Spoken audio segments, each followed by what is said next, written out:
Dada yurimizda mana Rossiyaga ishlab nima gap o'zi? 27-da to'yingni belgiladik. Mani nima xabarim yo'q? Mana aytayapman-ku. Ha, qiz kim o'zi? Bilmasam, onang topgan kelsang ko'rarsan. Men qara ko'r.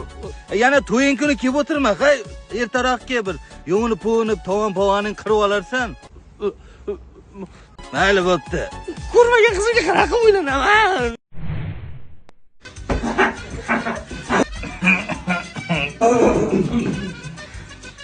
O'g'lim, kelin, yashayotganlarga 5 yil bo'ldi. Qachon turmush qurasizlar? Biz hali katta hayotga tayyor emas edik. Da odam yashab ko'rmaguncha bir-birini bilmas ekanda, bir-birimizdan kamchiligini to'rib, bir-birimizni o'rganib, bilganimizdan keyin ana to'y qilib turmush qilsak bo'ladi. Ha, mayli. Bu bolalaring qayerda, nevaralaring? Past o'ynashyapti. Qanchalik o'ynashga ketishidan. Bu shular oldiga bora qolaman. Hayat şaşırtır hep zaten.